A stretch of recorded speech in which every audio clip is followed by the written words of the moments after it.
अ, चलिए बेटा शुरुआत करते हैं। कहाँ चर्चा हुई थी लास्ट लेक्चर में, बताइए। जी बेटा, सूर्य ताप पूरा हो गया था। तो सूर्य ताप के वितरण को प्रभावित करने वाले कारक बेटा, सूर्य की किरणों का आपतन कोण, दिन की अवधि, वायुमंडल की पारदर्शिता, पृथ्वी से सूर्य के मध्य की दूरी। सूर्य ताप की इकाई क्या है बेटा? मैंने सूर्य ताप को नापने की इकाई क्या है? लैंगल है ना बेटा। और आपको मैंने बताया था कि इसी को हम लोग कहते हैं सोलर कांस्टेंट। जैसे कोई सरफेस किस मात्रा में ऊष्मा को लेता है उसको हम लोग सोलर कांस्टेंट कहते हैं। तो सबका सोलर कांस्टेंट अलग अलग है। पृथ्वी का जो सोलर कांस्टेंट है 2 लैंगल। बोल नहीं रहे? 1 लैंगल का मतलब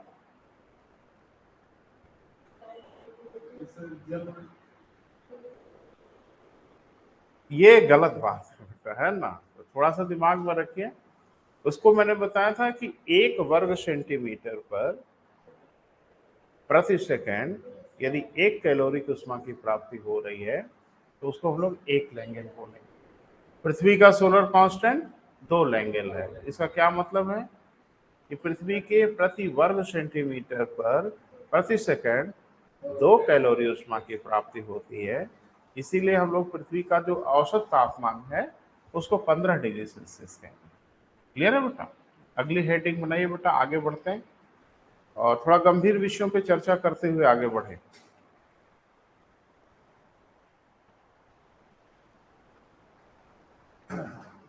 वायुमंडल का तापन, हेडिंग बनाइए। अरे तथ्यात्मक चीजें थोड़ी खाली पढ़ेंगे बेटा, अवधारणात्मक चीजें भी पढ़ना है। वायुमंडल का क्या बेटा? तापन, यानी हमारा वायुमंडल कैसे गर्म होता है, धरातल का नहीं बेटा। वायुमंडल कैसे गर्म होता है, तो थोड़ी सी चर्चा आपसे हुई थी जब हम लोग पढ़ रहे थे वायुमंडल में, स्पेशली ट्रोपोस्फीयर पढ़ रहे थे, क्षोभ मंडल पढ़ रहे थे। तो उसमें थोड़ी सी चर्चा हो पाई थी कि क्षोभ मंडल में ऊंचाई की ओर जैसे जैसे हम लोग जाते हैं तापमान घटता जाता है। तो थोड़ी सा चर्चा तो हुई थी, लेकिन इस बार कंप्लीट कल को यही घेर के पूछेगा कि निम्न में से कौन सा कारक है वायुमंडल के तापन के लिए। तो विकल्प ढेर सारे मिल जाएंगे बेटा, तकलीफ बढ़ जाएगी। और आजकल कंपटीशन देख ही रहे, स्ट्रेट फॉरवर्ड पूछा नहीं जा रहा है, घुमा फिरा के पूछ रहे हैं। और कुछ बच्चे होते हैं जो स्ट्रेट फॉरवर्ड के माहिर होते हैं, एकदम रटे उटे एकदम रेडी रहते हैं, सीधे पूछो तो एकदम हमला बोल देंगे।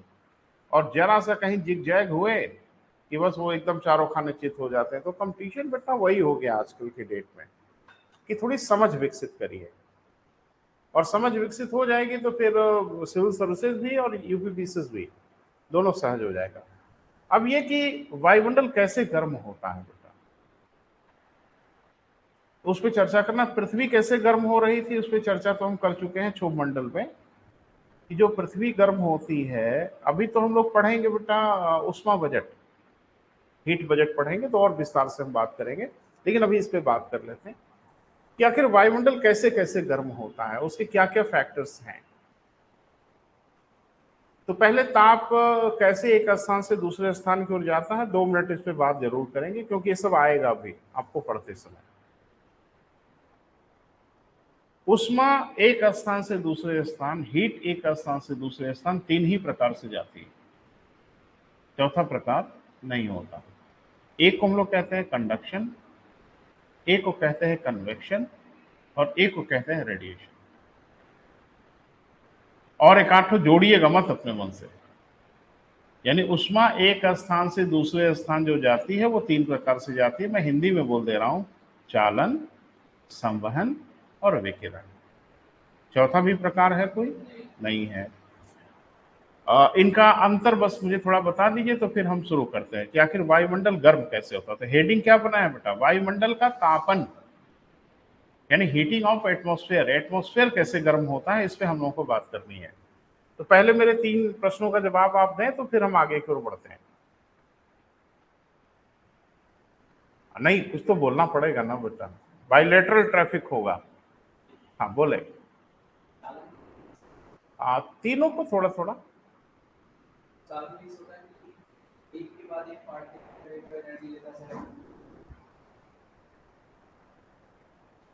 हाँ, तो पहला तो एक मोटा मोटा डिमार्केशन करते हैं हम लोग, ठीक है, बिल्कुल आपको पता है, पढ़ते पढ़ाते हैं आप, ऐसा थोड़ी कि नहीं पता होगा।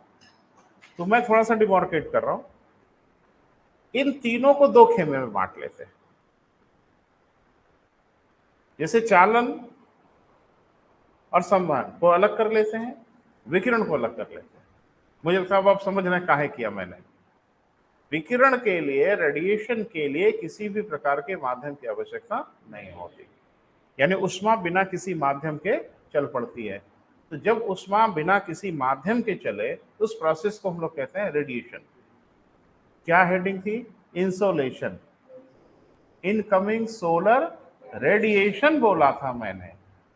क्योंकि सूर्य ताप जो धरती की ओर आता है वो विकिरण से आता है। धरती पे आने के बाद जो जो ड्रामा हो, लेकिन करोड़ों किलोमीटर की दूरी जो तय करके आया है वहां तो निर्वात ही था भाई। पृथ्वी के वायुमंडल से ना उसको माध्यम मिला होगा ना, बहुत लंबी यात्रा तो वो निर्वात में ही चल के आया। तो यानी सूर्य ताप जो धरती की ओर आता है वो विकिरण के माध्यम से आता है। हाँ, धरती पे आने के बाद दुनिया भर के ड्रामा हो सकते हैं, उस पर हम लोग चर्चा करेंगे। तो एक तो क्लियर हो गया बेटा कि जब ऊष्मा बिना किसी माध्यम के एक स्थान से दूसरे स्थान की ओर जाए तो इसको हम लोग क्या कहते हैं बेटा? हाँ, विकिरण या रेडिएशन कहते हैं। जब ऊष्मा माध्यम में जाए, यानी बिना माध्यम के ऊष्मा का संचरण न हो पाए, यानी ऊष्मा के संचरण के लिए अब माध्यम की आवश्यकता होगी, तो या तो वो चालन होगा या तो संवहन होगा, विकिरण नहीं होगा। चालन और संवहन को अब डिमार्केट अगर करना होगा तो बहुत क्लियर डिमार्केशन है कि जब माध्यम के अणु ठोस हो, सॉलिड हो, यानी माध्यम के अणु अपना स्थान न बदलते हो, तो चालन। क्लियर बेटा?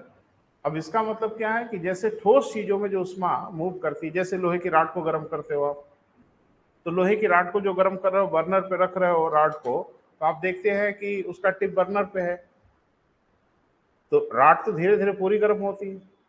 हाँ, लेकिन ये देखने को जरूर मिलेगा कि टिप थोड़ा ज्यादा गर्म होगा। क्यों? क्योंकि उष्मा इसमें, अणु अपनी उष्मा को लेकर स्थान नहीं बदलते, अणु उष्मा ही ट्रांसफर करते हैं। यानी जैसे कोई चीज मुझे आपको देनी हो, इसके दो तरीके हो सकते हैं। पहला तरीका तो यही हो कि भाई अपने स्थान पे बैठे रहो बेटा, उठना नहीं, हम एक को दें, एक दूसरे को पास करें, दूसरा तीसरे को पास करें, जगह नहीं बदलनी। क्लियर है? एक दूसरा तरीका भी हो सकता है, बारी बारी से आइए, प्रसाद लीजिए, जाइए, है ना? इसमें क्या हो रहा है कि स्थान बदल रहे हैं। तो चालन में अणु स्थान नहीं बदलते, इसका मतलब वो ठोस होते हैं। संवहन में जो माध्यम होता है वो गैस भी हो सकता है, वो द्रव भी हो सकता है, क्योंकि दोनों में अणु अपना स्थान बदल लेते हैं। ये क्लियर हुआ बेटा? अब इसी के आधार पे हम पूरे वायुमंडल के तापन को समझने की कोशिश करेंगे। क्लियर है? क्या वायुमंडल का तापन विकिरण से होता है? कल को घेरेगा ना बेटा, तो किसी किताब में लाइन वाइन मिलेगी नहीं, तबीयत खराब हो जाएगी। क्या वायुमंडल का तापन खाली विकिरण से होता है? क्या वायुमंडल का तापन संवहन से होता है? क्या वायुमंडल का तापन चालन से होता है? और क्या वायुमंडल के तापन का कोई और भी फैक्टर है इसके अलावा? तो अभी तो आपने बोला कि उष्मा का तीन ही तरीका है, चौथा तरीका नहीं है, चौथा भी तरीका है। वो इन्हीं तरीकों का मिश्रण हो सकता है, लेकिन चौथा भी तरीका है, मैं बता रहा हूं, अभी आप समझने की कोशिश करिए। जब हम साइकिल में पंप से हवा भरते हैं तो पंप की बैरल गर्म हो जाती है। अभी आजकल तो चाइना वाइना वाला आ गया है ना बेटा, तो और गर्म होता है, क्योंकि बड़ा तगड़ा होता है, इससे तो कार वार में भी हवा भरा जाती है। तो किसी चाइनीज पंप से कार में हवा भर के देखो, बैरल ठीक ठाक गर्म हो जाती है। साइकिल में उतनी गर्म नहीं होगी, कार में जब हवा भरोगे तो बहुत ज्यादा बैरल गर्म हो जाती है। क्यों?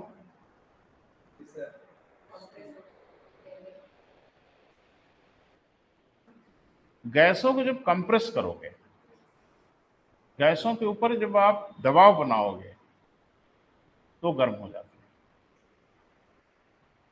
बड़ा आश्चर्य से देख रहा हूँ। देखो भूगोल के ना बेटा ये सब आत्मा है, समझ पाओगे नहीं भूगोल। अच्छा अच्छे से पढ़ रहे हैं और ठीक से समझ नहीं पाए और तकलीफ होती है। ध्यान रखना, जब बैरल को हम छू के देखते हैं तो बैरल थोड़ी सी हीट महसूस होती है, तो क्या अंदर गैस को गर्म किया गया, या पंप के बैरल को आग वाग पे रखा था, लेकिन वो बैरल थोड़ी सी गर्म हो जाती है ना। तो साइंस हमारे कुछ मित्र पढ़े हैं, हाँ या ना, कुछ बोला करो जल्दी जल्दी, मामला गंभीर है। तो आपने कभी पढ़ा है रोधोष्म ताप परिवर्तन, एडियाबैटिक टेम्परेचर चेंज? बहुत जरूरत पड़ेगी बेटा इसकी आगे भूगोल पढ़ने में, क्योंकि भूगोल का ज्योग्राफी का विज्ञान से बड़ा करीबी रिश्ता है। तो इन सब चीजों को जरा समझना है, तो अगर थोड़ा आइडिया हो बेटा तो शेयर करें। रोधोष्म ताप परिवर्तन किसे कहते हैं, एडियाबैटिक टेम्परेचर चेंज किसे कहते हैं? प्रयास करो, बाकी तो हम ही हैं।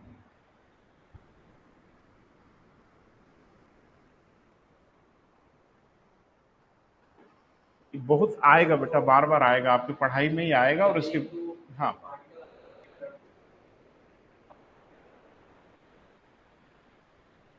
नहीं, ये जरूरी नहीं कि लॉस करें, एनर्जी गेन भी कर सकते हैं। क्या मतलब है इसका वो समझाना है। जैसे मान लीजिए ये पानी है ग्लास में, ये पानी तो ठंडा था, रूम टेम्परेचर पे रखा हुआ है, धीरे धीरे पानी का टेम्परेचर नॉर्मल हो रहा है, यानी हीट इसमें से वायुमंडल में जरूर जा रही होगी किसी न किसी तरीके से। बोल नहीं रहे।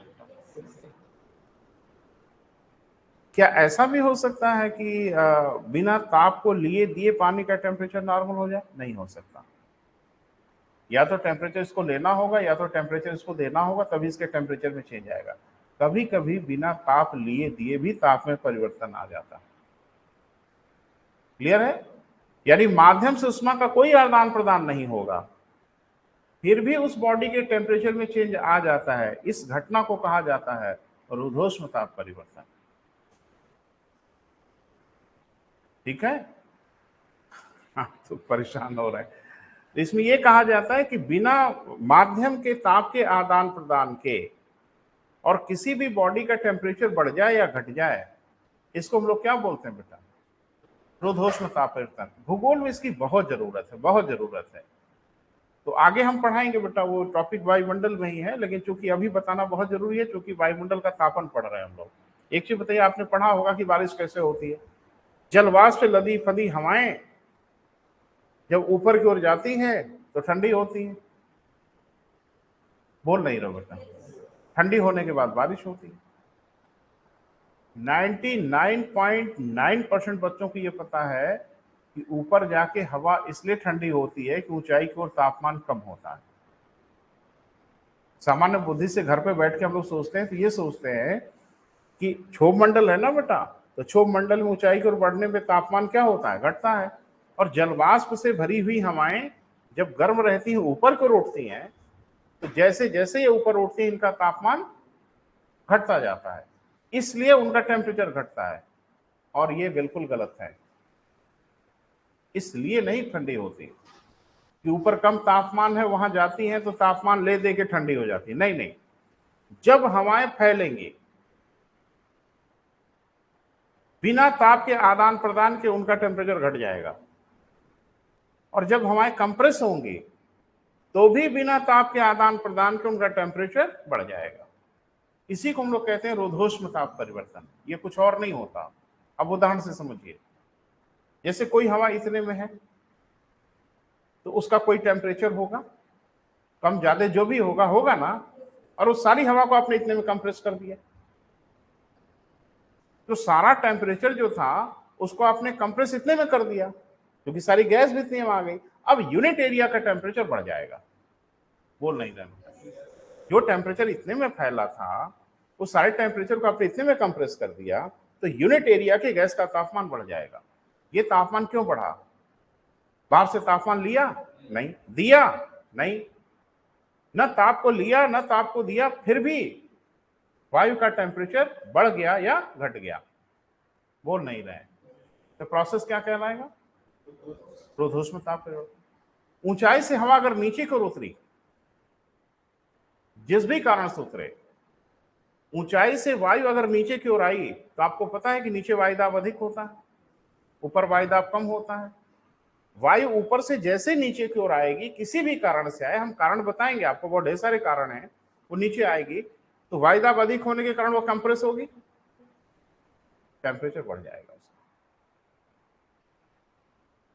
ले दे के नहीं, खुद ब खुद रुद्धोष्म ताप परिवर्तन होता है। क्लियर है?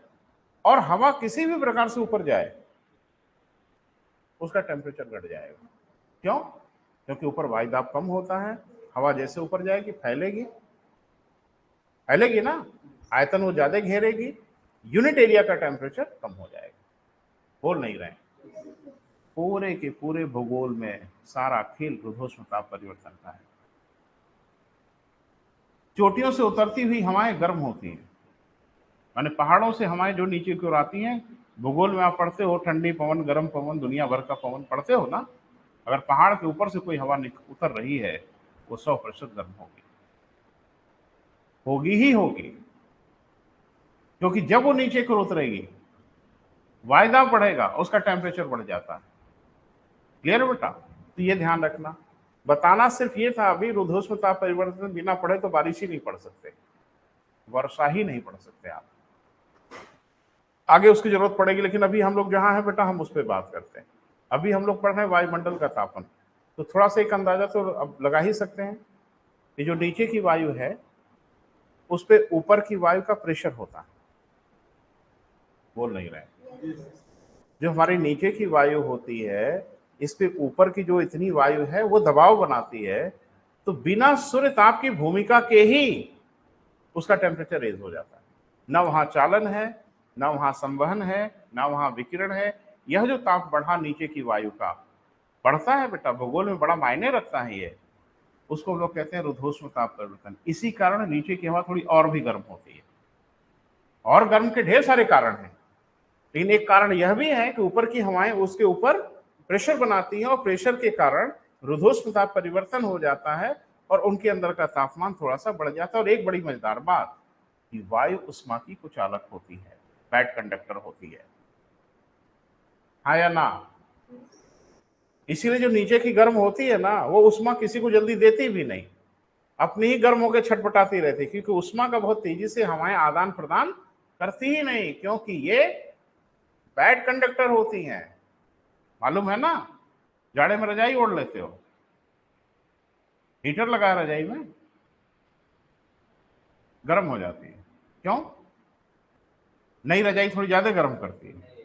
हाँ बिल्कुल बिल्कुल, नई रजाई का मतलब ताजी जो धुनी हुई रुई की रजाई हो वो सही में गर्म करती है ज्यादा। और अगर रजाई बहुत पुरानी हो गई हो, रुई हुई अगर बैठ गई हो, तो उतनी गर्म नहीं करती। कुछ समझ आ रहा है क्या मैं बोल रहा हूं? जब रुई की धुनाई की जाती है तो देखते हैं बफी हो जाती है, फैल जाती, फूल जाती है। तो कैसे फूल जाती है भैया? उसके अंदर क्या चला गया? Air packet. जब रुई की धुनाई होती है ना तो एयर पैकेट उसके अंदर चले जाते हैं, और बस जितना एयर पैकेट होगा वो इतना ही इंसुलेटर के रूप में काम करेगी, आपके बॉडी के टेम्परेचर को बिल्कुल बाहर जाने नहीं देगी। स्वेटर पहनते हो आप विंटर्स में, अभी तो स्वेटर का नाम सुन के ही डर लग रहा गर्मी इतनी है। हाँ, यही बच्चे बैठे होते एकदम कांप रहे होते हैं, मैं उनको याद दिलाता हूँ धैर्य से इंतजार करना, एक सीजन और भी आएगा जिसमें गर्मी से परेशान हो रहे होंगे। हाँ, आपको भी ठंडा लगेगा एक दिन, क्योंकि ये सब सिविल का प्रोग्राम एक दिन का होता नहीं, इसमें टाइम लगेगा, हर मौसम हम लोग देख लेते हैं। तो स्वेटर में क्या रहता है भैया? ऊन रहता है, ऊन रहता है ना, ठेठ भाषा में क्या है, ऊन गर्म होता है। छू के देखिए आंख बंद करके, गर्म महसूस होता है ना? अरे वो गर्म नहीं होता। फिर क्यों गर्म लगता है? क्योंकि वो भी ढेर सारे एयर पैकेट अपने अंदर समाहित किए रहता है। स्वेटर तो देखो ना तो आर पार दिखता है, ऐसे देखो लाइट की तरफ तो आर पार दिखाई देता है, छेद दिखाई देते हैं, लेकिन पहनने में गर्म करता है, क्योंकि एयर पैकेट ही खेल खेलता है। तो एक बात मैं सिर्फ बताने की कोशिश कर रहा हूं कि वायु उष्मा की कुचालक होती है, वो जल्दी से उष्मा को लीक होने नहीं देती। क्लियर है बेटा? तो आज थोड़ा इस पे बात करेंगे कि जो हमारा वायुमंडल है वो कैसे कैसे गर्म होता है।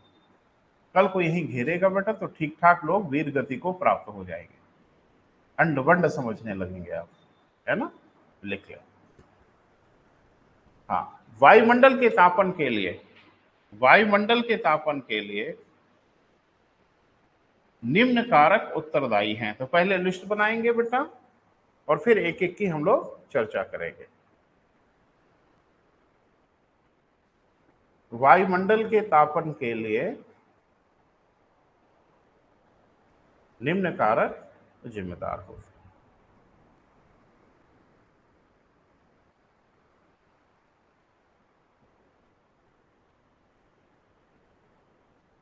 ठीक है बेटा? पहला विकिरण।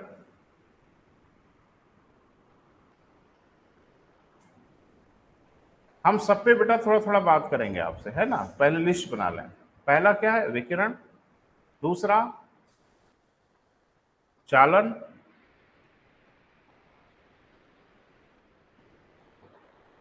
तीसरा संवहन। चौथा वायुदाब।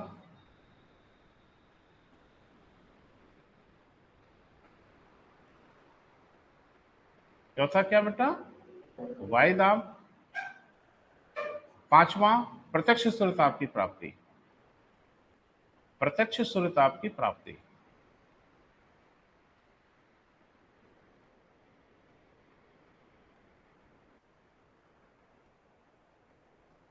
पहले तो ये नाम बेटा एक बार देख लो और अपने दिमाग में ठूंस लो, बैठा लो। मैक्रो वाला, माइक्रो तो अभी बाद में, पहले मैक्रो। ये सारी चीजें हमारे वायुमंडल के टेम्परेचर को बढ़ाने के लिए उत्तरदायी होती हैं, है ना? इन्हीं के माध्यम से किसी न किसी तरीके से हमारे वायुमंडल का टेम्परेचर बढ़ता है। तो फिर से देख लो, उष्मा के तीनों प्रकार है ही हैं। इसके अलावा एक हो गया प्रत्यक्ष सूर्यताप की प्राप्ति। तो प्रत्यक्ष सूर्यताप की प्राप्ति कोई बिल्कुल अलग प्रकार नहीं है, विकिरण कह सकते हैं आप। और दूसरा कि वायुदाब, ये भी बहुत बड़ा फैक्टर है। भूगोल में पढ़ते समय हम इसको इग्नोर कर देते हैं। वायुमंडल गर्म जब होता है, जब इसका अध्ययन हम लोग करते हैं तो हमारे दिमाग में एक पल के लिए नहीं आता कि ऊपर की जो वायु है, जो प्रेशर बना रही है, क्या ये भी एक फैक्टर होती है कि हवाएं गर्म होती है। पहाड़ों पे चोटियों से जो हवाएं घाटियों को उतरती हैं, नीचे को उतरती हैं, वो ढेर सारी हवाएं प्रेशर से गर्म हो जाती हैं, दाब से हवाएं गर्म हो जाती है, जबकि होती ठंडी हैं। अरे चोटियों की ओर से उतरोगे तो डेफिनेटली वो ठंडी हवाएं होंगी, लेकिन घाटी में जैसे उतरती हैं, प्रेशर बढ़ता है तो उनका टेम्परेचर जितना रहना चाहिए उससे उनका टेम्परेचर कुछ बढ़ जाता है। और ये टेम्परेचर की वृद्धि होती है सिर्फ और सिर्फ वायुदाब के कारण। क्लियर है बेटा? एक एक की चर्चा करते हैं बेटा। शुरुआत करें। पहला हेडिंग बना लें।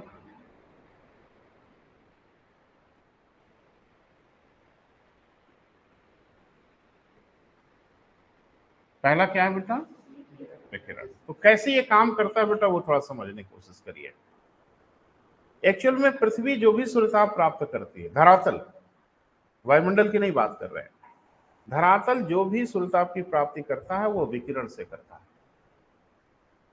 क्लियर है बेटा?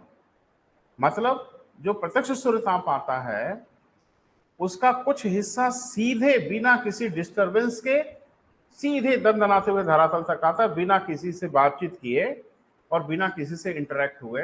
वो सीधे धरातल तक ही आता है, बीच में उसको किसी से कोई लेना देना नहीं होता। ये लगभग 51% होता है। यानी सूर्य ताप का लगभग 51% हिस्सा एकदम बैरन सीधे आता है धरती तक, और ये जो आता है धरती तक वो विकिरण के माध्यम से आ रहा होता है, क्योंकि वायुमंडल हो चाहे न हो उससे इनका कोई लेना देना नहीं होता।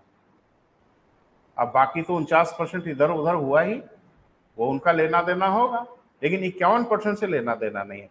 अब धरती जब इस्मा को रिसीव कर लेती है तो धरती गर्म हो जाती है।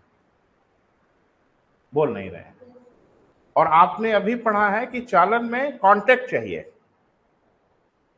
माध्यम का कांटेक्ट चाहिए। माध्यम में तो हो गई, लेकिन दो अणुओं का कांटेक्ट अगर रहेगा तो एक अणु उष्मा दूसरे को दे देगा, अपना स्थान भले न बदले। अरे धरती अपना स्थान नहीं बदल सकती कि धरती का पार्टिकल उड़ के ऊपर चला जाएगा, नहीं नहीं। तो धरती गर्म हो गई, हीट इसके पास आ गई, वो जिस भी कारण से आई हो हीट उसके पास आई, मैंने कारण भी बता दिया कि विकिरण से आती है। अब धरती के संपर्क की जो वायु होती है, जो सीधे सीधे धरातल को छू रही होती है, वो धरती से जो उसको उष्मा देती है, वो उष्मा चालन वाला है, कंडक्शन वाला है।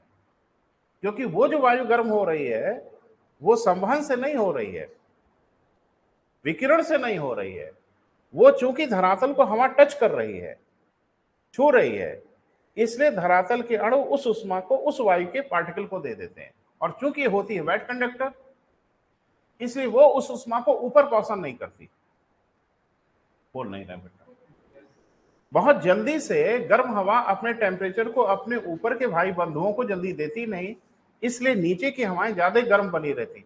अभी आप देखो ना, बाहर जब हीटिंग बहुत तेज बढ़ती है तो बड़ी विचित्र तरह की भीषण गर्मी नीचे महसूस होती है, क्योंकि नीचे की वायु सीधे संपर्क में है और वो ज्यादा से ज्यादा गर्म होने लगती है। और चूंकि वो जो टेम्परेचर गया, यानी धरती का टेम्परेचर जो हवा, मैं ये नहीं कर रहा हूं खाली वही होता है, वह भी होता है, अन्य कारण भी तो लिखाया है ना। तो पहला तो कारण यही है कि जब पृथ्वी प्रत्यक्ष सूर्यताप को प्राप्त करती है, कितना बेटा, 51%, तो धरातल गर्म हो जाते हैं। गर्म धरातल को टच करती हैं हवाएं, छू रही होती हैं हवाएं, जो हवाएं उसको सीधे छू रही होती हैं, डायरेक्ट कांटेक्ट में होती हैं, वहां चालन के माध्यम से, कंडक्शन के माध्यम से कुछ उष्मा उस हवा के पास पहुंच जाता है। क्यों? क्योंकि वो सीधे उसके टच में है, और जो सीधे टच में रहेगा उसमें अणु उष्मा दूसरे वाले को ट्रांसफर कर देते। थोड़ा लिख लें, एक एक को बेटा लिखना होगा, दो दो चार चार लाइन लिखना जरूर पड़ेगा। हाँ लिखें, धरातल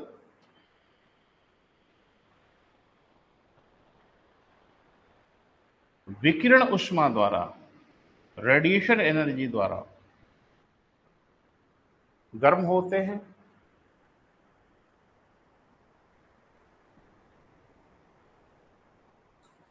ठीक है बेटा, सूर्य ताप का लगभग 51% भाग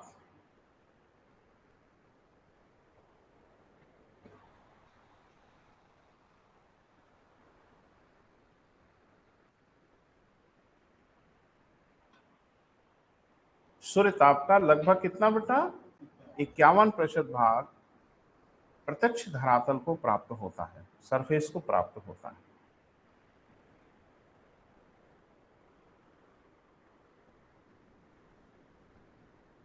ठीक है बेटा, जिससे धरातल गर्म हो जाते हैं, जिससे धरातल क्या हो जाते हैं बेटा, गर्म हो जाते हैं। क्लियर है? अब जो हमने हेडिंग बनाया अब उसका काम शुरू होगा। धरातल हीट हो गया, अब धरातल को तो पूरा वायुमंडल ही छू रहा है, लेकिन नीचे की जो वायु है एकदम जो धरातल के ठीक ऊपर है, वो धरातल के डायरेक्ट कांटेक्ट में है। बोल नहीं रहे, सीधे सीधे कांटेक्ट में है। और जैसे आप सीधे कांटेक्ट में होंगे तो एक अणु उष्मा आगे की ओर पास ऑन कर देगा, और इस प्रक्रिया को हम लोग क्या बोलते हैं, चालन कहते हैं। लिख लें, धरातल को स्पर्श करती हुई वायु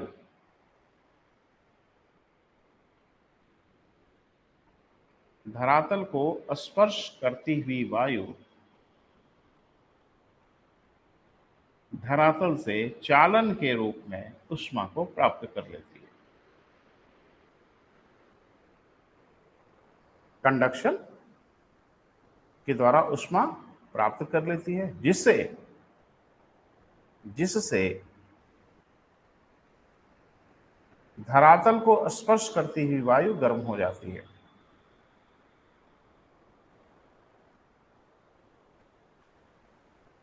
जिससे क्या बेटा, धरातल को स्पर्श करती हुई वायु गर्म हो जाती है।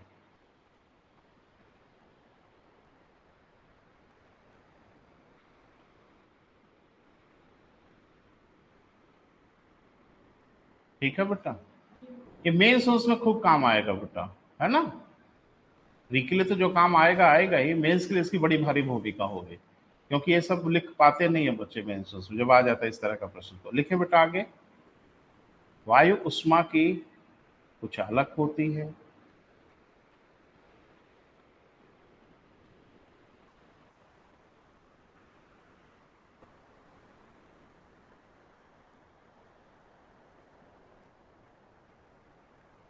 अच्छा थोड़ा सा रुको, कई विषय को घेरा जाए एक साथ, क्या हर्जा है, पता नहीं नजर पड़े ना पड़े। Bad conductor, conductor, super conductor,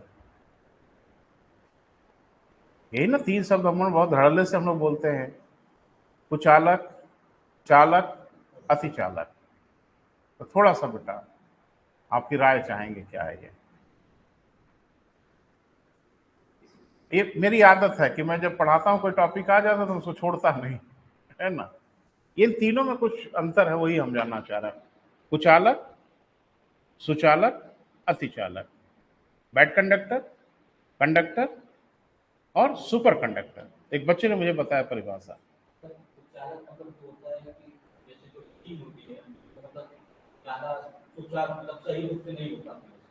अब ये कि कुचालक सुचालक किस संदर्भ में बोला गया, तो उस संदर्भ में जवाब देना होगा, क्योंकि हीट पढ़ा ही रहे हैं, तो अगर हमने पूछा तो हीट के ही संदर्भ में जवाब देना जो आप दे रहे हैं। जैसे मतलब ज्यादा होता है इलेक्ट्रिसिटी के संदर्भ में होगा तो हम फिर उस संदर्भ में बोलेंगे, है ना। लेकिन बिल्कुल मैं समझ रहा हूँ, क्योंकि हिट की ही चर्चा हो रही है, तो आप उसी संदर्भ में उसकी व्याख्या कर रहे हैं, तो ठीक है। हाँ, तो जो तापमान होता है तो कोई भी वक्त अगर चालक है तो वो मतलब तापमान को ज्यादा ट्रांसफर नहीं कर पाती है। और सुचालक मतलब जो होता है मतलब तापमान को अच्छी तरह से मतलब क्या करते हैं सर ट्रांसफर कर देती है। और अति कुचालक जो होता है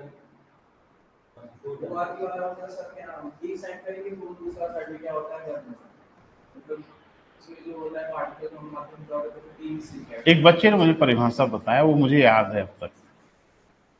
टीचर तो आप ही लोग बता दिए मुझे, मैं बच्चे लोग 20-25 सालों में। तो उसने कहा कि सर वो कंडक्टर जो यात्रियों से झगड़ा करता हो वो बैड कंडक्टर है। नहीं, जो सुपर कंडक्टर है उसको अति कहते हैं। अति शब्द है ना एक, जैसे हम लोग जब पढ़ रहे थे तो अति दीर्घ वृत्ताकार, अति शब्द कहीं भी प्रयोग किया जा सकता है। तो यहां भी क्या, अति चालक।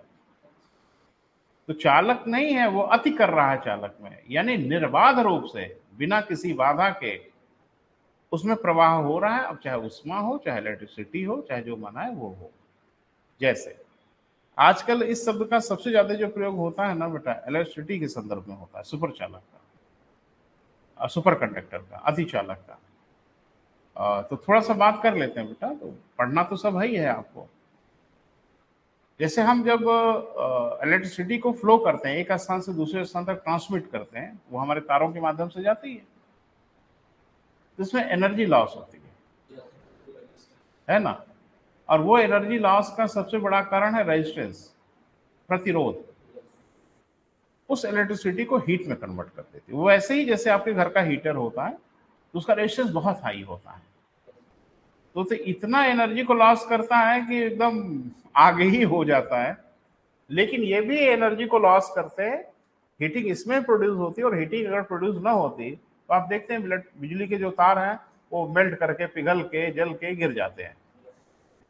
इसका मतलब तो तय है कि कहीं ना कहीं हीटिंग प्रोड्यूस होती है, तो इससे एनर्जी का लॉस होता है। यानी ट्रांसमिशन में इलेक्ट्रिसिटी का ठीक ठाक लॉस होता है। एक स्थान से दूसरे स्थान जो बिजली ट्रांसमिट की जाती है उसमें ठीक ठाक बिजली का लॉस होता है, तो उसमें हीटिंग का लॉस तो है ही है, लेकिन सबसे ज्यादा लॉस वो है कटिया का। जो जा रही बीच रास्ते में कैप्चर कर ले, लेकिन यह है कि हीटिंग का लॉस है।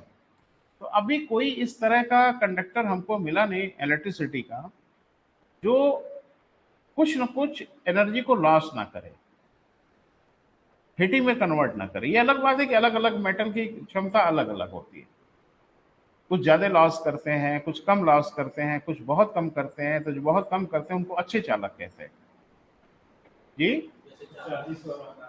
हाँ, चांदी का तार लगाओ, सोने का लगा दो भैया, जान दे देंगे, चलती हुई लाइट काट लेंगे, मर जाएंगे चलेगा, लेकिन प्रयास तो करेंगे ही ना। नहीं तो चांदी सोना बहुमूल्य धातु है बेटा, तो संभव नहीं है। तो फिर हम लोगों को मिल जाता है एल्यूमिनियम। तो ये थोड़ा सा सस्ता भी है और ठीक ही ठाक कंडक्टर है, कोई बहुत बुरा नहीं है, तो हम लोग इसको यूज कर लेते हैं, लेकिन इसमें इलेक्ट्रिसिटी का लॉस होता है। लेकिन अगर हमको बाय द वे कोई सुपर कंडक्टर मिल जाए तो बड़ी मजेदार बात है कि जीरो इलेक्ट्रिसिटी लॉस होगा, कोई इलेक्ट्रिसिटी का लॉस नहीं होगा। जितने आप यहां से फ्लो करोगे एंड तक उतना पहुंच जाएगा। क्लियर है बेटा? और दूसरा कि ये जो फॉल्ट होते हैं ना लोकल, वो नहीं होंगे, क्योंकि हीटिंग प्रोड्यूस नहीं होगी, तो तार को जलना गलना और ब्रस्ट होना या आग लग जाना, इस तरह की घटना शॉर्ट सर्किट टाइप का कुछ नहीं होगा। तो यहां जो हीट के संदर्भ में हम लोग बोलते हैं, वही जो बिना हीट को लॉस किए हीट को एक स्थान से दूसरे स्थान तक जाने दे, है ना बेटा, उसको हम लोग बोलेंगे। ये बैड कंडक्टर है, ये सील्ड कर देती है, उष्मा को एक स्थान तक जाने नहीं देती। आपके सामान्य दिन में, सामान्य विज्ञान में क्वेश्चन पूछा जाता है कि एक मोटे चद्दर को ओढ़ने से बढ़िया दो पतले चद्दर को एक में सटा के ओढ़ना। हम कभी पूछा गया था, अब इधर तो मुझे नहीं दिखा, बस उसके बीच में एक एयर की लेयर आ जाती है और वो लेयर फिर शील्ड के रूप में कार्य कर लेती है। क्लियर है बेटा? तो उसी के फिनोमेना यहाँ पे है, क्योंकि जो नीचे की हवा है वो धरातल को छू के गर्म हो जाती है, ऊपर की हवा भी उसको छू रही होगी, क्योंकि वो बैड कंडक्टर होती है, इसलिए अपनी हीट को बहुत आसानी से उनको नहीं देती। इससे उसका टेम्परेचर अगर वो दे देती, अगर वो गुड कंडक्टर होती, तो नीचे की हवा गर्म ही नहीं होने पाती, वो जैसे गर्म होती ऊपर की कॉशन करती चली जाती, हीट को ट्रांसफर करती। क्योंकि वो हीट को ट्रांसफर नहीं करती, इसलिए नीचे बहुत गर्म होती है, थोड़ा थोड़ा कर लेती, इसलिए नीचे का इलाका बहुत गर्म हो जाता है बेटा। तो वायुमंडल के गर्म होने में एक प्रोसेस यह भी है, यानी धरातल जो गर्म होगा उसको छूती हुई वायु धरातल की गर्मी से गर्म हो जाती है। लेकिन ये प्रक्रिया क्या होगी बेटा? अरे भाई अभी तो बोला चालन होगी, अगला लिखें, संवहन।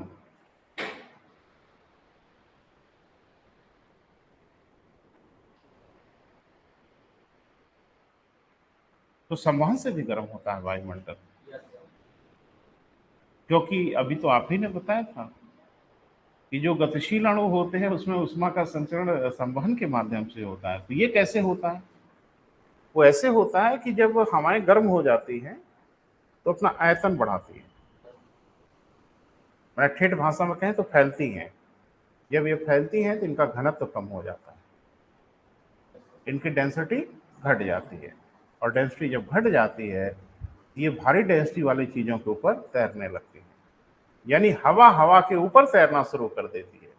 इसीलिए गर्म हवा तेजी से ऊपर की ओर उष्मा भले दे ना ले, लेकिन एक काम जरूर होता है कि जैसे वो गर्म होती है उसका आयतन बढ़ेगा, आयतन बढ़ने के बाद वो हल्की होगी, और हल्की होके वो ऊपर की ओर उठ जाएगी, उष्मा दे होगी नहीं किसी को, वो खुद ही आगे की ओर बढ़ जाएगी। तो जाहिर सी बात है ऊपर की ओर उष्मा चली गई। दूध गर्म करते हैं, पानी गर्म करते हैं, हवा जो गर्म होती है उस सबको क्या कहते हैं बेटा? संवहन होता है। क्लियर है? यानी गर्म हवा अपने आयतन को बढ़ाकर घनत्व को घटाकर ऊपर की ओर उठ जाती है। तो वायुमंडल के एक बड़ी कॉमन से फिनोमेना आपको पढ़ना होता है, जिसको हम लोग कहते हैं कन्वेक्शनल करंट, जिसको हम लोग कहते हैं संवहनीय धाराएं। तो वायुमंडल में संवहनीय धाराओं की बड़ी महत्वपूर्ण भूमिका होती है। हवाएं गर्म होके उष्मा तो नहीं देती किसी को, खुद ही ऊपर की ओर प्रस्थान कर जाती हैं, और क्योंकि जो भारी हवाएं हैं, जो ठंडी हवाएं हैं, वो नीचे की ओर आने लगती हैं। बोल नहीं रहे, गर्म हवा ऊपर की ओर रुख करेंगी, ऊपर की इसकी तुलना में जो ठंडी हवाएं हैं वो नीचे की ओर आएंगी, फिर वो गर्म होंगी, फिर वो ऊपर जाएंगी। तो पूरा एक उसमें क्या होता है बेटा? एक सर्कुलेशन शुरू हो जाता है। जैसे ये धरातल है ना, तो गर्म हवा जाएगी ऊपर की ओर और ठंडी हवा आएगी नीचे की ओर, तो पूरा एक तरह का सर्किल बनना शुरू हो जाता है दोनों तरफ से। क्लियर है ना? हाँ, ऐसे दिखा दो ये गर्म हवा ऊपर की ओर जा रही है नीचे। ये बड़ा भारी आफत होता है कभी कभी हमारे वायुमंडल के लिए। यानी वायुमंडल में जब धरातल ज्यादा गर्म होने लगते हैं, टेम्परेचर बहुत ज्यादा होने लगता है, तो और कुछ हो न हो कन्वेक्शन करंट शुरू हो जाती है, संवहनी धाराएं उत्पन्न हो जाती है, जो आपको उदाहरण दिख रहा है। इससे और क्या होता है नहीं होता वो अभी बात नहीं करनी है, लेकिन इससे ये जरूर होता है कि हीट को डिस्ट्रीब्यूट कर दिया जाता है, उष्मा को वितरित कर दिया जाता है, बांट दिया जाता है, तो हमारे उष्मा को ऊपर तक ले जाके पहुंचा आती है। ये भी उष्मा के हस्तांतरण के या वायुमंडल के तापन का एक भूमिका है। हाँ, इससे होता क्या है, धैर्य रखिए, इत्मीनान रखिए, आगे हम बात करेंगे। क्लियर है? लिखें लिखें धरातल के आसपास की गर्म वायु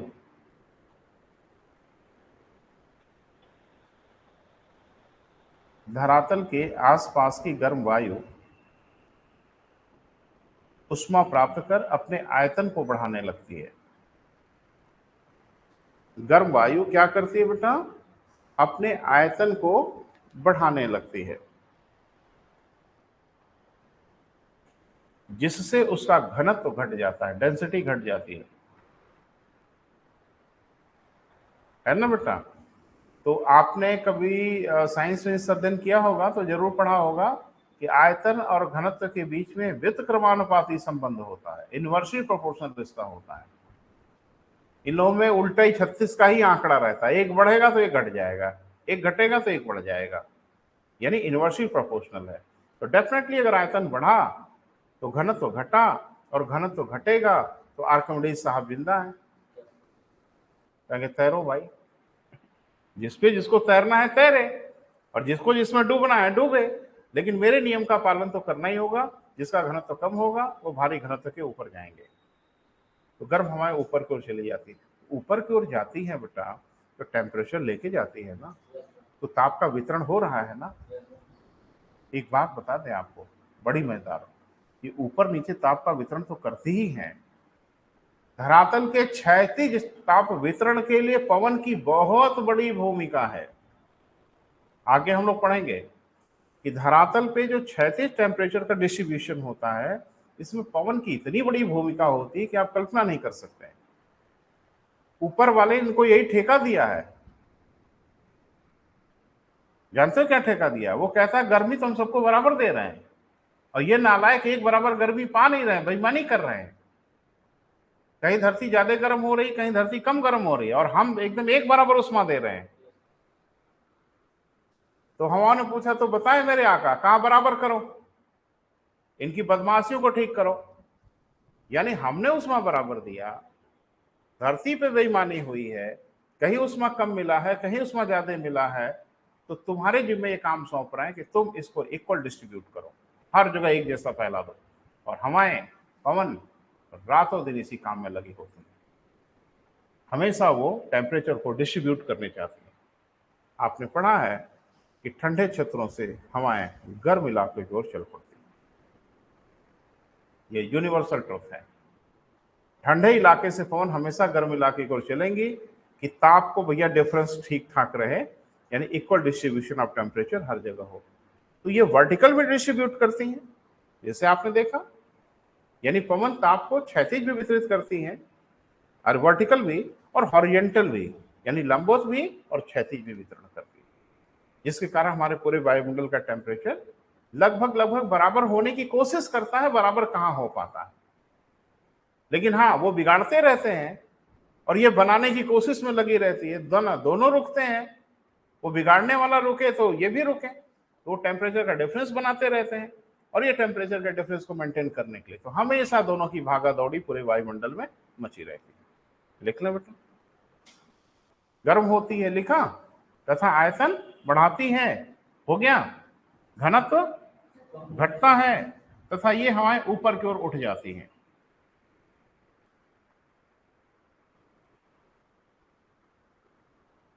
जिससे वायुमंडल में ताप का वितरण होने लगता है। जिससे वायुमंडल में ताप का वितरण होने लगता है। सहमत है बेटा? अभी हम लोग बाकी कुछ नहीं पढ़ रहे हैं बेटा, अभी सिर्फ ये पढ़ रहे हैं कि वायुमंडल कैसे गर्म होता है ना। एक फैक्टर यह भी दिखा आपको, ठीक है। नीचे पैरा चेंज करके लिख लें, पवन के द्वारा तापमान का लंबवत तथा क्षैतिज दोनों वितरण होता है।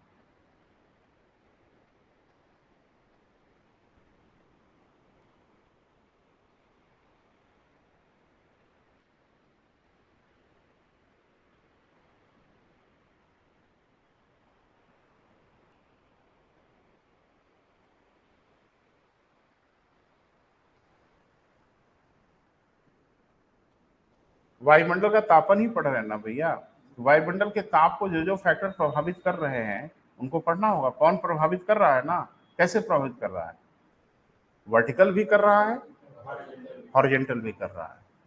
यानी हमेशा आप नोटिस करोगे कि ठंडे इलाकों से पवन हॉरिजेंटली, वर्टिकल नहीं, हॉरिजेंटली ठंडे इलाकों से गर्म इलाकों की ओर चल पड़ेगी, और सिर्फ इसलिए कि टेम्परेचर को मेंटेन किया जाए, बराबर किया जाए। क्लियर है बेटा? अगला बोलो, वायुदाब। और उसके बाद क्या है? तो पहले वायुदाब है, लिख लें, हेडिंग बना लें, वायुदाब। लिखिए, धरातल के ऊपर की वायु, धरातल के ऊपर की वायु धरातल के नीचे की वायु पर दबाव बनाती है। धरातल के ऊपर की वायु धरातल पर क्या बनाती है बेटा? धरातल के ऊपर की वायु धरातल के नीचे की वायु पर दबाव बनाती है, और वायु पर ही नहीं दबाव बनाती, सबके ऊपर दबाव बनाती है। ठीक है बेटा? अरे इसी को तो वायुदाब कहते हो, और किसको वायुदाब कहते हो? एटमॉस्फेरिक प्रेशर आप किसको कहते हो? वायुमंडलीय दाब किसे कहते हैं? वायुदाब किसे कहते हैं? अरे भैया, धरातल के ऊपर इतनी हवाएं हैं, एक ने कहा सर बहुत हल्की तो होती हैं, ठीक है हल्की है, मैं सहमत हूं, जीरो नहीं ना है। ये धरातल के ऊपर दबाव बनाती है और ठीक ठाक दबाव बनाती है, ठीक है। इसकी अनुभूति यहाँ तो नहीं होती जहाँ हम लोग रह रहे हैं, जो किसी में अभ्यस्त है रहने के लिए, लेकिन कुछ जगह ऐसी है जहाँ आप जाओगे तो आपको महसूस भी होगा। और ये दबाव कम नहीं है, अगर समुद्र पे चले गए, ये फेंक नहीं देंगे नहीं, हम समुद्र के अंदर घुसने की बात नहीं कर रहे हैं। अगर समुद्र के लेवल पे आप चले गए तो अकेले आपके सर पे कम से कम 10-15 किलो का वजन डालते हैं हवाएं, सोच लो आप। और आपको महसूस होगा भारीपन, यार बोझ है।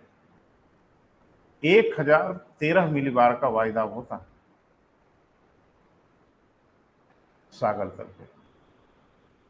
अब ये कि आप नहीं समझ पा रहे हैं कि ये वैज्ञानिक भाषा में बोला जाता है, इसका मतलब क्या होता है? 1 वर्ग सेंटीमीटर पर यदि हवाएं 1 ग्राम का दबाव बनाती हैं तो उसे 1 मिलीबार कहा जाता है। 1 वर्ग सेंटीमीटर पर यदि हवाएं 1 ग्राम का दबाव बनाती हैं तो उस वायुदाब को 1 मिलीबार कहा जाता है। और सागर तल पे 1000 के ऊपर ही होता है वायुदाब, सामान्य रूप से 1013 मिलीबार। इसका क्या मतलब है? 1 वर्ग सेंटीमीटर पर 1013 ग्राम का दबाव बनाती है।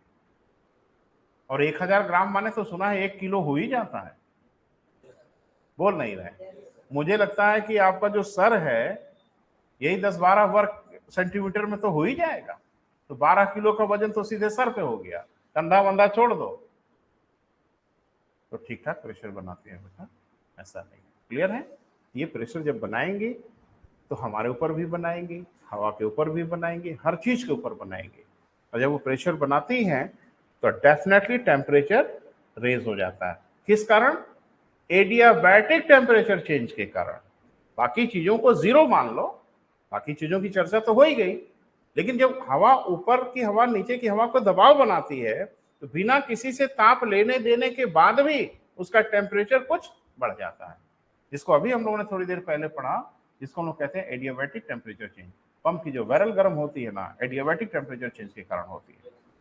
तो ताप को ले दे के नहीं पंप की बैरल गर्म होती। हवा जो गर्म होती है वो प्रेशर से, कहीं से उसको हमने बर्नर वर्नर पे रख के टेम्परेचर थोड़ा ही दिया है, और आप छू के देखो बैरल ठीक ठाक गर्म दिखती है। तो एडियाबैटिक टेम्परेचर चेंज के कारण ये सब होता है। लेकिन लास्ट बेटा बोल दो क्या लिखा है।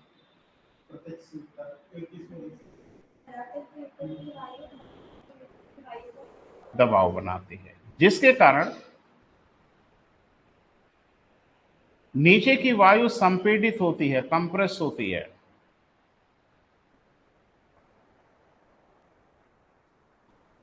नीचे की वायु क्या होती है बेटा? संपीड़ित होती है, कंप्रेस होती है रुद्धोष्म ताप परिवर्तन के कारण। रुद्धोष्म माने एडियाबैटिक टेम्परेचर चेंज, जो इंग्लिश में लिखना चाहते हैं। अभी उसका परिचय हम आपको करा दिए थे। रुद्धोष्म ताप परिवर्तन के कारण इसके तापमान में कुछ वृद्धि हो जाती है।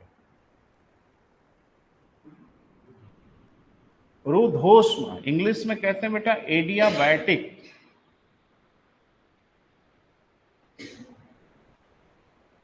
ठीक है, रुद्धोष्म ताप परिवर्तन के कारण इसके तापमान में क्या हो जाती है बेटा? वृद्धि हो जाती। देखो एक बार फिर से सुनो बेटा, बिना ताप के आदान प्रदान के, किससे? वायुमंडल से, माने इन्वायरमेंट से। बिना इन्वायरमेंट यानी पर्यावरण या उसके चारों तरफ का जो वातावरण है, उससे बिना ताप के लेन देन के ताप में अगर परिवर्तन हो रहा है, वो घट रहा है या बढ़ रहा है, इसको हम लोग बोलेंगे रुद्धोष्म ताप परिवर्तन। क्लियर है बेटा? इस तरह का जो भी चेंज होता है उसको हम लोग एडियाबैटिक टेम्परेचर चेंज कहते हैं। इसकी बस एक ही परिभाषा है कि वस्तु का तापमान जो घटा है बढ़ा है, वो न तो दे के न तो लेके, ये खुद के मैकेनिज्म की वजह से ऐसा हुआ। क्लियर है बेटा? है बेटा? एडियाबैटिक लिख दें बोर्ड पे। अच्छा,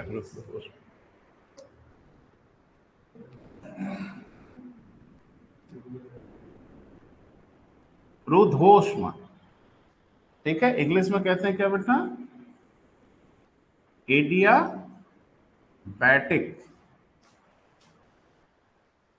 ताप परिवर्तन। ठीक है,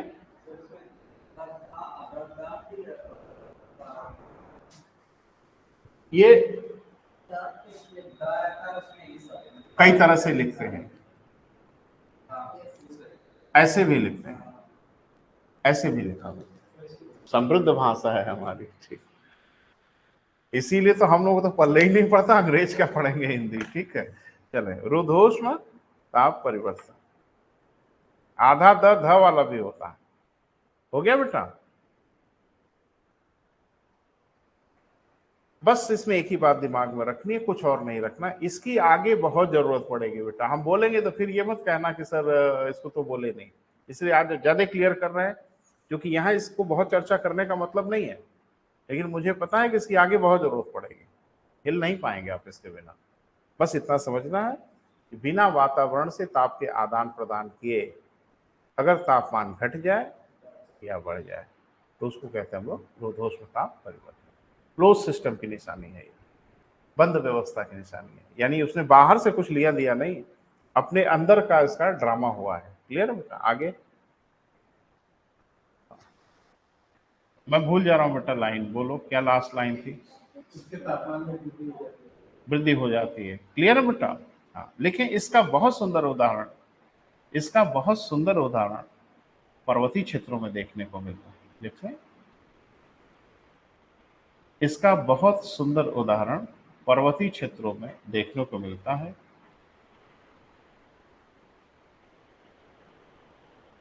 वहां तो तुरंत तुरंत महसूस होता है। पर्वतीय क्षेत्रों में देखने को मिलता है जब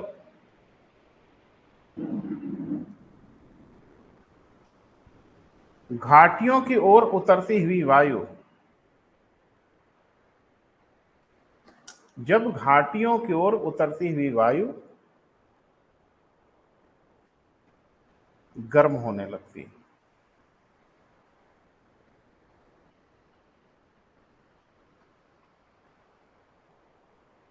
ठीक है बेटा। बड़ी मजेदार बात है, आप भी एक दिन महसूस करोगे बेटा, ऐसा कुछ नहीं है, कोई कुछ मुश्किल नहीं है। मैं भी आपके जैसा विद्यार्थी रहा हूं, तो ऐसा नहीं है कि मैं आपकी दुख वेदना परेशानी मैंने समझा नहीं, आपसे ज्यादा मैंने समझा है। आप उतना नहीं समझ पा रहे हो क्योंकि मुझे किसी ने पढ़ाया नहीं। ठीक है, तो आप कहेंगे लग रहा है कि आप सीख के ही पैदा हुए थे क्या? नहीं नहीं मेरे भाई, देखो, मैं साइंस का स्टूडेंट था। हमारे जमाने में कोचिंग थी नहीं इलाहाबाद में, नहीं थी बेटा। अच्छा, कुछ बच्चों को लगता होगा कि अब सेखी बगारी है, खूब जाके बढ़िया टीचर उचर से पढ़े समझा दिए। नहीं बेटा नहीं, यकीन से बता रहे नहीं। तो अगर हम पढ़ के समझ सकते हैं तो आप क्यों नहीं समझेंगे? और आपको तो एक समझाने वाला यहाँ खड़ा होकर बता रहा है, मुझे नहीं बताया किसी ने, है ना? तो बिल्कुल समझ लेंगे बेटा, ऐसा कुछ नहीं है। इसमें सबसे मजेदार बात क्या है कि ये सूर्य, मेरा जो अपना अनुभव है वो हम शेयर करें, पढ़ाएंगे तो सब है ही है बेटा, वो मेरी जिम्मेदारी है।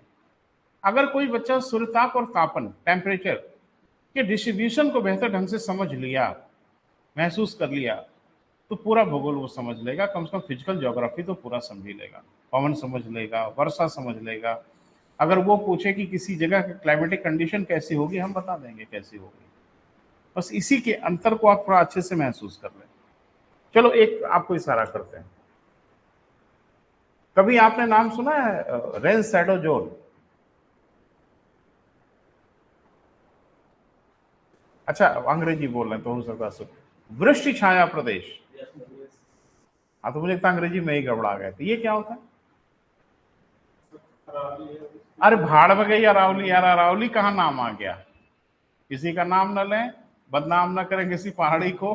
ठीक है, हाँ, नाम नहीं लेना है। ये क्या होता है वृष्टि छाया प्रदेश? वर्षा के ऊपर बता रहा था। ये क्या होता है कि जो मानसून जहाँ आता है सर, तो वो मानसून मतलब उस क्षेत्र में वर्षा न करके मतलब आगे की ओर बढ़ जाता है, तो जहाँ पर वर्षा नहीं होता उसी की वृष्टि से कहाँ ऐसा करता है? जब मानसून आता है तो जो पहाड़ी में तो टकरा कर, अच्छा, टकरा के बारिश होती है? नहीं, टकरा कर जैसे पंखा का मुंह घुमाओ इधर दीवार की ओर। नहीं, समझ रहा हूँ बेटा, मजाक कर रहा हूँ, बिल्कुल समझ रहा हूँ। हाँ, टकरा कर इधर उधर या ऊपर से निकल जाती है, तो उसके बैक साइड के क्षेत्र में हम बिल्कुल समझ रहे हैं आपकी बात, जो कि थोड़ा सा विषय की समझ है मुझे। तो आप कभी बोलोगे तो हम कबूतर समझ लेंगे, उसमें कोई परेशानी नहीं है। लेकिन आप ये बताओगे कि पहाड़ों से हवाएं टकरा के बारिश कर देती है? टकरा के नहीं, जो मानसून वाली बारिश वही देखो, बारिश क्यों होती है ये नहीं पता, आगे बढ़ जाती है ना? बड़े वाले क्षेत्र पे ये अच्छा, मानसून का मतलब ये अरे भाई, बड़ी स्थिति ठीक करना पड़ेगा बेटा, हो जाएगा ठीक। ये मानसून वाली हवाएं आके बारिश थोड़ी कर देती है। राजस्थान के ऊपर से अरब सागर की शाखा गुजरती है, जिसकी 3 गुना अधिक क्षमता है वर्षा करने की, बंगाल की खाड़ी की शाखा से एक बूंद बारिश नहीं होती, एक बूंद नहीं बारिश होती राजस्थान को इलाकों में। थार का मरुस्थल हो गया। इसका अभिप्राय यह नहीं है कि वहां मानसून नहीं है। अरे मानसून तो गुजरता है, अफसोस करते हुए, दुख जताते हुए, अरे नालायकों, हम गुजर रहे हैं, रोको, बरस बरस देंगे, यहीं सब ठीक ठाक हो जाएगा। चलो क्या हो जाती है बात करेंगे।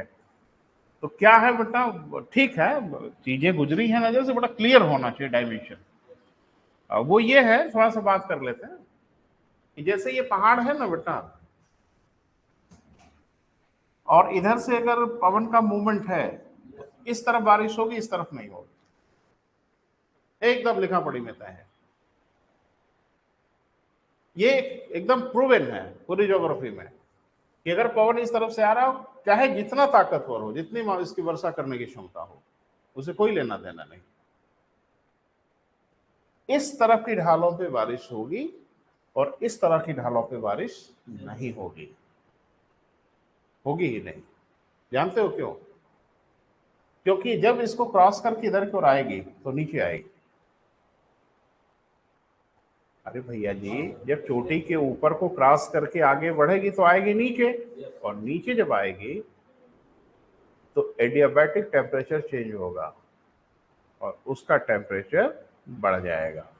अब वो जलवाष्प देगी नहीं, अब लेगी, उसको और पानी चाहिए। और कहती भी देखो पहाड़ पे चढ़ के आ रहे हैं, प्यास व्यास लगी है, पानी दो, है ना भैया। तो अभी इसको समझेंगे बेटा, आर्द्रता वर्षण आएगा तो थोड़ा विस्तार से समझेंगे। लेकिन कुल मिला जुला के बेटा ज्योग्राफी में जो आपने पढ़ा है रुद्धोष्मताप परिवर्तन, इसकी बहुत बड़ी भूमिका है और पूरे भूगोल को समझने में, है ना बेटा। इसीलिए हम बार बार फोकस कर रहे हैं। आगे बेटा अगला बोलिए। प्रत्यक्ष सूर्यताप लिखें। वायुमंडल में विद्यमान धूल के कण, डस्ट पार्टिकल,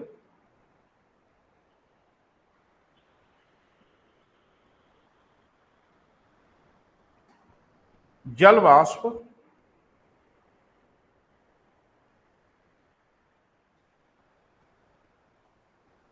तथा ओजोन गैस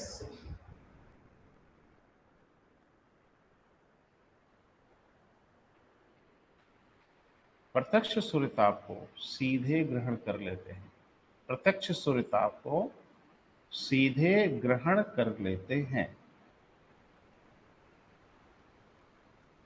क्लियर है बेटा? प्रत्यक्ष सूर्यताप को सीधे ग्रहण कर लेते हैं। क्लियर है बेटा? अब कितना कितना कर लेते हैं वो थोड़ा आपको हम समझाते हैं आंकड़े के रूप में।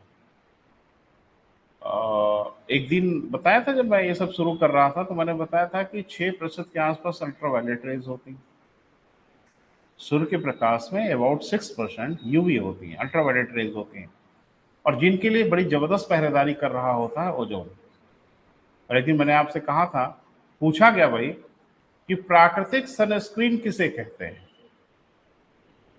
तो कहा कि लक्मे का जो सनस्क्रीन मार्केट में बिकता है वो प्राकृतिक। अरे नहीं नहीं, वो तो आर्टिफिशियल सनस्क्रीन है जो मार्केट में बिकता है कि भाई चमड़े पे लगा के, स्किन पे लगा के धूप में निकलिए, स्किन पे बड़ा असर नहीं होगा। नेचर ने हमको नेचुरल सनस्क्रीन दिया है और कोई और नहीं है, वो ओजोन परत है, वो प्राकृतिक सनस्क्रीन है, अल्ट्रावायलेट रेज से हमें बचाती है। 6% तो वही, पूरा 6% नहीं लेता लेकिन लगभग 6% को रोकता है, क्योंकि पूरी अल्ट्रावायलेट रेज नहीं रुकती, कुछ अल्ट्रावायलेट रेज अंदर आ जाती है। इसीलिए धूप में जब हम लोग चलते हैं ना बेटा तो गर्मी तो लगती ही है, एक अजीब तरह की चुभन सी महसूस होने लगती है, जैसे स्किन में लगता है जैसे कुछ चुभ रहा है, इचिंग होने लगती है।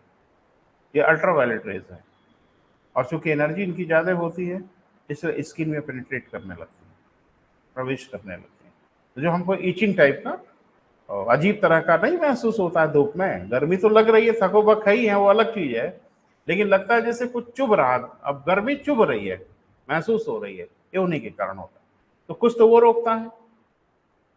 प्रत्यक्ष सूर्यताप से जो हमारा वायुमंडल है नीचे का हिस्सा, इसमें जल वाष्प, और जल वाष्प ठीक ठाक है बेटा, वायुमंडल पढ़ाते समय मैंने आपको पढ़ाया था। भूलते जाओगे बेटा तो मुसीबत हो जाएगी, है ना। आप भूलोगे तो परेशानी हो जाएगी आपके लिए भी, क्योंकि देखो ये ज्योग्राफी पढ़ाने का जो सिस्टम है ना बेटा, दुनिया पढ़ाती होगी, पढ़ाए, मुझे कोई आपत्ति नहीं है, लेकिन मैंने जो अपने डिजाइन बनाया है सोच के बनाया है। मैं फैसला करता हूं कि पहले क्या पढ़ाना है, बाद में क्या पढ़ाना है, इस पे बात, ये मेरा डिसीजन है, ये मेरी प्लानिंग है। तो मैंने भूगोल के सिलेबस की प्लानिंग अपने हिसाब से की है। ये सब चीजें हर टीचर पढ़ाता होगा, प्लानिंग मैंने ऐसे की है कि ऐसा पढ़ा जाए कि पिछले जो चीजें हैं उसका उपयोग आगे होता रहे, यानी जो चीजें हम लोगों ने पढ़ा है उसका अध्ययन में आगे के लिए उपयोगिता बढ़ती जाए, तो हम चीजों को समझते भी जाएंगे और क्लियर करते जाएंगे। तो जानबूझ के ये सारी चीजें बेटा आगे आएंगे और इनकी जरूरत महसूस होगी, और अगर ये क्लियर नहीं करोगे तो आगे आप परेशान होगे, और मुझे घूम घूम के लौट लौट के फिर उन्हीं चीजों को रिवाइज कराना, बताना, वो ठीक नहीं लगेगा बेटा, और उचित भी नहीं है। क्योंकि ऐसा नहीं है कि मुझे पढ़ाने की जिम्मेदारी सिर्फ मेरी है, आपकी भी जिम्मेदारी है कि आप पढ़ें, ये बायलेटरल रिस्पॉन्सिबिलिटी है। तो जलवाष्प आपने पढ़ा है, कितनी ऊंचाई तक होते हैं जलवाष्प लगभग?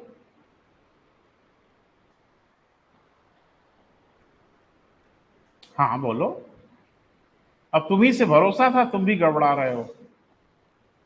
हाँ, अबाउट 8 किलोमीटर तक, लगभग 8 किलोमीटर तक, यानी क्षोभ मंडल में ही जलवाष्प होते हैं, क्षोभ मंडल के बाहर जलवाष्प नहीं होते। क्योंकि मुझे याद होगा आपको, जब मैं पढ़ा रहा था पोलर स्ट्रेटोस्फेरिक क्लाउड, जिसको हमने कहा था नेक्रियास क्लाउड, या जिसको हमने कहा था मदर ऑफ पर्ल, तो मैंने कहा था कि ये नेट के बने होते हैं, क्योंकि वहां पानी होता ही नहीं, समताप मंडल में पानी अमूमन नहीं होता।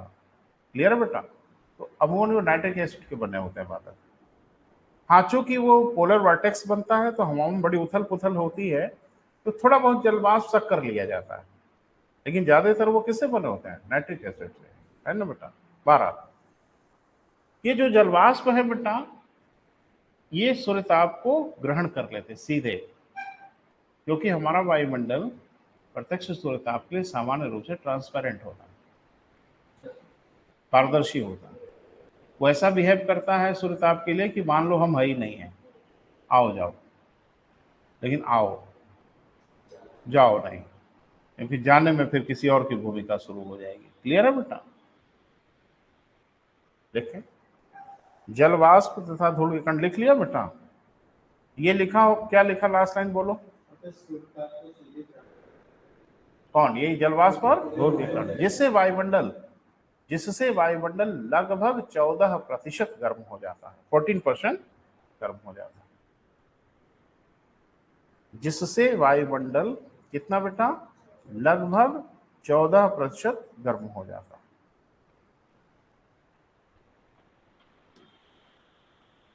ठीक है, तो एक बात तो मुझे लगता है दिमाग में आई गई होगी कि जो सूर्यताप आता है धरती की ओर, उसका मात्र 14% ही वायुमंडल को मिल पाता, वो भी तो शुक्र बनाए कि जलवाष्प और धूल के कण हैं, नहीं तो वो भी नहीं मिलता।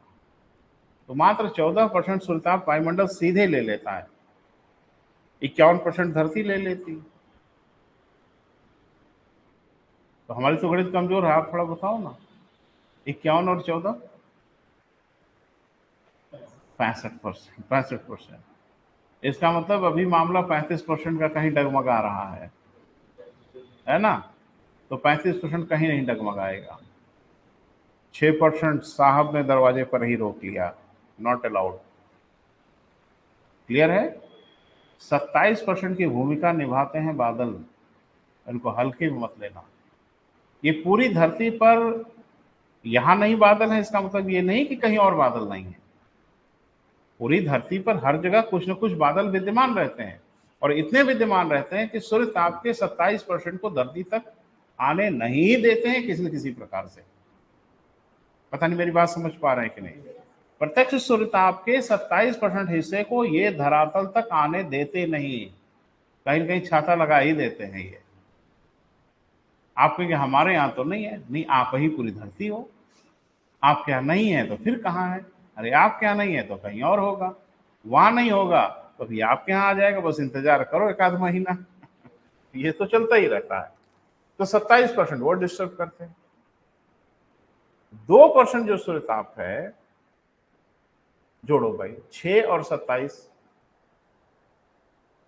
जोड़िए 35। आंकड़ा कितने का देना था? 35 का, तभी 2 कम हो रहा है भाई। एकदम दुरुस्त होना चाहिए सब, आंकड़ा आंकड़े में गड़बड़ी नहीं होनी चाहिए। तो होता क्या है कि 2% सूर्यताप धरती तुरंत लौटा देती, आ जाते हैं गिरते पड़ते वो धरती तक।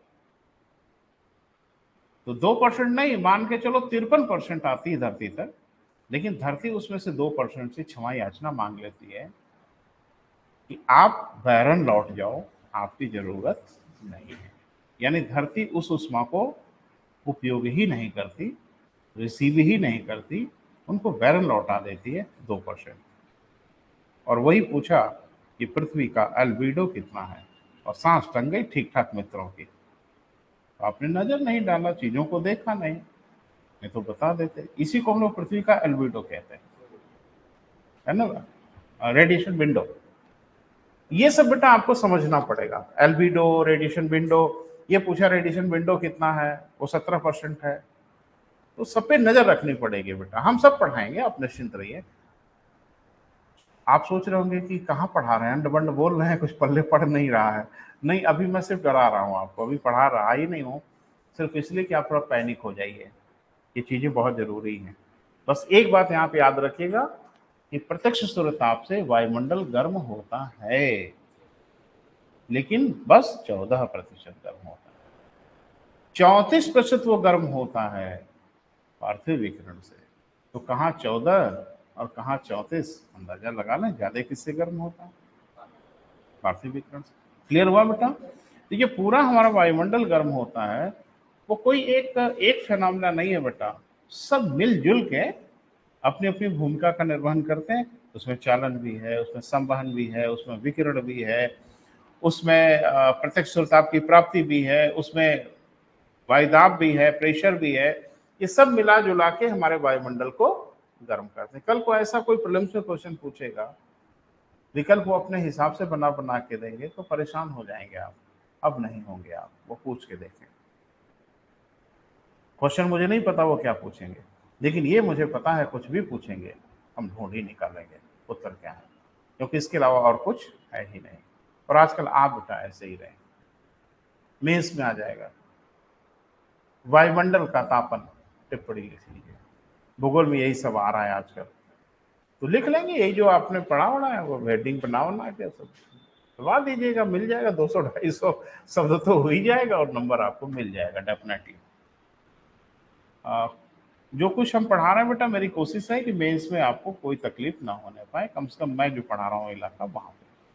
अब आगे बेटा एक हेडिंग बना लें, और हेडिंग बना के छोड़िएगा, नेक्स्ट लेक्चर में बात करेंगे। कुछ टर्म है बेटा, टर्मिनोलॉजी हमेशा हम बात करते हैं इस उम्मीद में कि आपसे पूछा जाएगा, और आपसे पूछा जाता है एक आध, क्योंकि ये कलेक्शन किसी किताब का नहीं है, मेरा कलेक्शन है। एक टीचर के रूप में मुझे लगता है कि ये चीजें आपको जानना चाहिए। क्लियर है बेटा? इन चीजों को थोड़ा सा पढ़ेंगे हम लोग, और अच्छा तब लगता है कि हम, अरे भाई मुझे पेपर नहीं बनाना होता बेटा, पेपर बनाने वाले लोग बनाते हैं। पढ़ने के लिए भूगोल में कंटेंट की कमी है। अरे जीवन गुजर जाएगा हमारा और आपका, कभी पूरा थोड़ा ही होगा। एक टीचर अपने अनुभव से घेरता है कि किन इलाकों को घेरें जिससे संभावना हो कि क्वेश्चन पूछा जा सके। उस मछुआरे जैसा ना बेटा जो समुद्र में जाल फेंकता है, और जो मछुआरा जितना अनुभवी होगा जाल उतना सटीक फेंकेगा, क्योंकि पानी को देख के, पानी के टेम्परेचर को देख के वो अंदाजा लगा लेता है कि मछली यहाँ जरूर होगी। अदरवाइज पूरे सागर में कहाँ कहाँ मछली पकड़ोगे, पागल हो जाओगे आप। ये पढ़ाई महासागर जैसा है, और हमें जाल फेंकना होता है, और जो टीचर जितना एक्सपर्ट होता है, जितना अनुभवी होता है, उसका जाल उतना सटीक होता है, मछली जरूर फंसेगी। तो प्रयास यही होता है कि बेटा मछली फंस जाए, और फंसेगी। तो कुछ बेटा एक हेडिंग बना लो और लिखें टर्मिनोलॉजी इंग्लिश में या हिंदी में शब्दावलियां।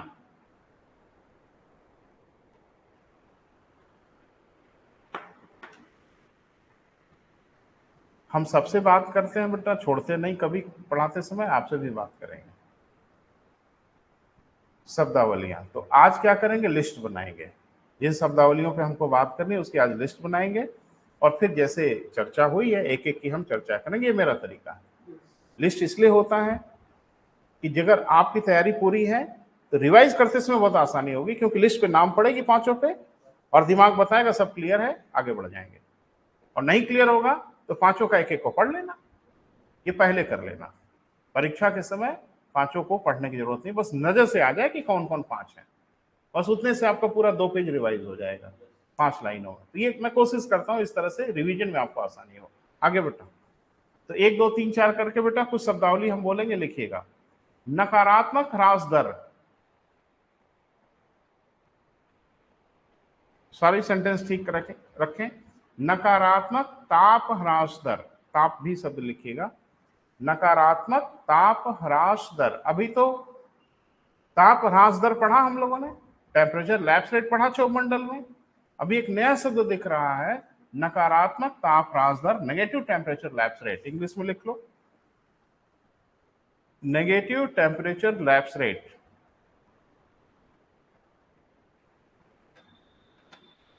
देखते हैं क्या है बेटा, पढ़ेंगे इसको हम लोग विस्तार से, ठीक है। Negative temperature lapse rate, Hindi में कहेंगे नकारात्मक ताप ह्रास दर। हो गया बेटा। अगला जो आपका सबसे फेवरेट टॉपिक है, हरित गृह प्रभाव, ग्रीन हाउस इफेक्ट। आप पढ़े हैं, सब कुछ बहुत अच्छा है, फिर से प्रयास कर लेंगे, फिर से कोशिश करेंगे हम लोग। हो गया बेटा। अगला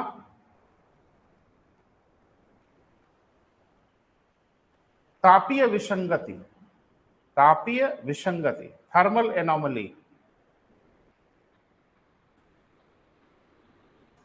अगला है बेटा तापीय विसंगति, इंग्लिश में थर्मल एनोमली। ठीक है बेटा। अगला ये टर्म है बेटा, इनको हम लोग पढ़ेंगे, समझेंगे थोड़ा क्या है। अगला विकिरण खिड़की, रेडिएशन विंडो।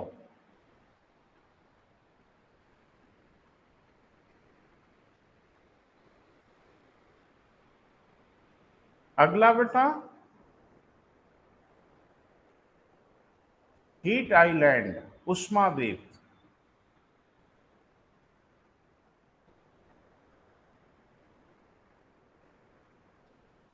हीट आइलैंड या कहेंगे क्या बेटा, उष्माद्वीप। अगला एल्बिडो, बहुत इंपॉर्टेंट है बेटा, खूब घेरता है आपको, एल्बिडो। ठीक है बेटा। तो इसकी चर्चा हम लोग अगले लेक्चर में कर लेंगे। तो आज यहीं तक बेटा, थैंक यू।